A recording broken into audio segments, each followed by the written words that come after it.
तीन तिगाड़ा काम बिगाड़ा। तीन बहुओं के रवैये से सासू माँ बहुत परेशान थी। दरअसल बात ये थी कि तीनों बहुओं में किसी बात को लेकर अनबन हो गई थी। तब से ही तीनों एक दूसरे से मुंह फुलाए रहती थी। ना कोई सीधे मुंह किसी से बात करती, ना किसी का कहना मानती। पड़ोसी भी इस बात को जानते थे और जाने कैसे कैसे बातें भी करते। इसीलिए सासू माँ ने तीनों बहुओं को तुरंत अपने कमरे में बुलाया। मैं कई दिनों से देख रही हूँ, तुम तीनों अलग अलग सारे काम कर रही हो। ये सब नहीं चलेगा, तीनों को मिलकर ही काम करना पड़ेगा। सास की बात सुनकर एकदम से बड़ी बहू बोल उठती है। नहीं मम्मी जी, मैं इन दोनों के साथ कुछ नहीं कर सकती। मैं इस घर की बड़ी बहू हूँ, फिर भी ये मेरा कहना बिल्कुल भी नहीं मानती। अरे जेठानी जी, जानबूझकर मुझे डबल काम करवाती है आप, और छोटी मुझसे टेढ़े मुंह ही बात करती है। इन दोनों के बीच हमेशा सैंडविच बन जाती है मेरी, और मैं हमेशा आलू की तरह बीच में मसली जाती हूँ।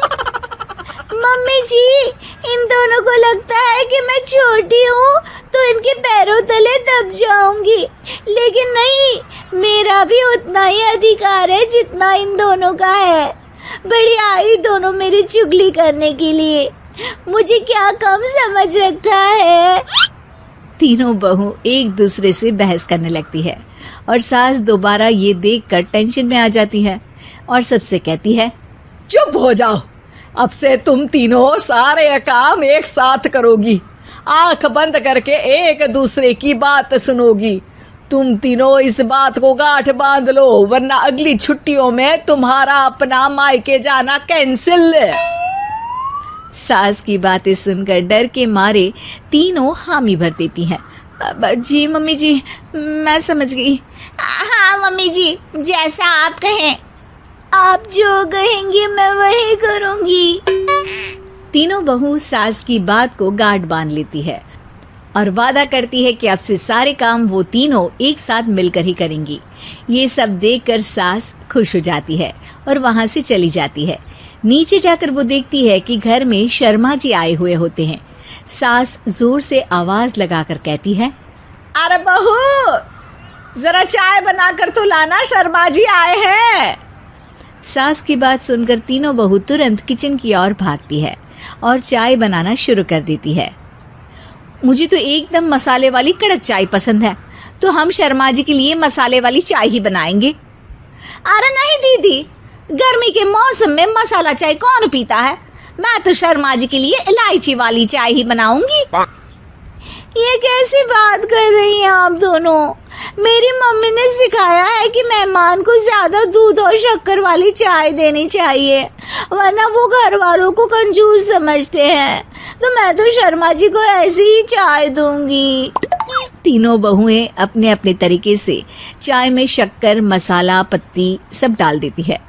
उबलने के बाद तीनों मिलकर चाय बाहर लेकर जाती है और शर्मा जी और सासू माँ को देती हैं। चाय पीने के बाद शर्मा जी सासू माँ को देखकर शर्मा जाते हैं और शर्मिंदा महसूस करते हैं कि आखिर उन्होंने चाय पीने के लिए हामी क्यों भरी। सासू माँ भी चाय पीना शुरू करती है और कहती हैं, अरे बहू, ये कैसी चाय बनाई है?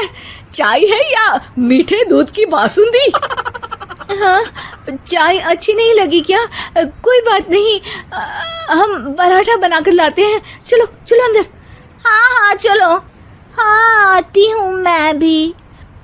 नहीं, मेरा पेट चाय ने ही चौपट कर दिया, वही काफी है। पराठे से पोपट नहीं करवाना, मैं तो चलता हूँ। शर्मा जी चुपचाप पतली गली से निकल जाते हैं। अगले दिन सास बहुओं से कहती है, अरे बहू, जाओ जाके ऊपर के गेस्ट हाउस की सफाई कर दो। कल हमारे यहाँ मेरे दूर के रिश्तेदार आने वाले हैं, तो पूरे कमरे को चमका देना, समझी?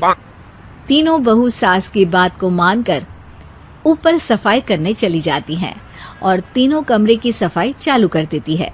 बड़ी बहू मकड़ी के जाले साफ करती है, तो बीच वाली झाड़ू लगाना और छोटी वाली सर्फ डालकर जमीन धोना शुरू कर देती है। अरे दीदी, जेठानी जी, अभी मैंने पूरी फर्श धोई और आप फिर से धूल नीचे गिरा रही हैं। और मछली जेठानी जी, आप बिना झाड़ू की धूल यहाँ छटक रही हैं। अरे तीनों को साफ करना है, एक साथ सफाई करते हैं ना। अरे वही तो, हम साथ साथ हैं, घर साफ साफ है। तीनों बहू ऐसे ही काम में उलझ जाती है और 2 घंटे तक एक ही कमरे की सफाई करती रहती है। बहुत देर से अपनी बहुओं को ना देखने के कारण सास ऊपर कमरे में उन्हें देखने जाती है, लेकिन कमरे में घुसती ही वो गीली फर्श पर फिसलने के कारण नीचे गिर जाती है। ओरी मोरी मैया, हड्डी मरोड़ के रख दी। आए मेरी तो कमर ही टूट गई रे। तीनों बहुएं सास को उठाती हैं और बिस्तर पर सुला देती है। अरे मेरे हाथ पैर दर्द कर रहे हैं, दबा दो आराम मिलेगा। हाँ जी माँ जी। अरे जी माँ जी माँ जी। और तीनों बहुएं एक साथ सास के हाथ को दबाना शुरू कर देती है। माँ की तो चीख ही निकल जाती है और नतीजा ये होता है कि सास के बचे हुए शरीर में भी दर्द उठ जाता है। हाय राम, ये क्या कर दिया तुम तीनों ने। अरे मेरी तो किस्मत ही फूटी है कि तुम जैसी बहुएं मुझे मिली। हे भगवान, पूरे शरीर में दर्द बढ़ गया है। अब तो पता नहीं कि चल भी पाऊंगी या नहीं। माफ करो, मुझे गलती हो गई मुझसे कि तुम तीनों को एक साथ काम करने के लिए बोला। सोचा था तीनों मिलके अच्छे से काम करेगी, लेकिन बड़े बुजुर्ग सही कहते थे कि 3 तिगाड़ा काम बिगाड़ा। तुम लोगों ने ये बात ना आज साबित करके दिखा दी। तुम तीनों को तो समझाना यानी मानो भैंस के आगे बीन बजाना है। तुम्हें अकेले अकेले काम करना है ना, तो अब से तुम अकेले ही अपना अपना काम करो। तीनों बहुएं वहां से जाने लगती है। अरे कहाँ जा रही हो? आप ही ने तो कहा कि अपना अपना काम तो मुझे मुल्तानी मिट्टी लगानी है। अरे मुझे भी तो नेल पॉलिश लगानी है, मुझे ना मेहंदी लगानी है। सास अपना सर पीट लेती है और कहती है, अरे मुझे भी लगाना है कुछ। क्या माँ जी? क्या माँ जी? क्या माँ जी?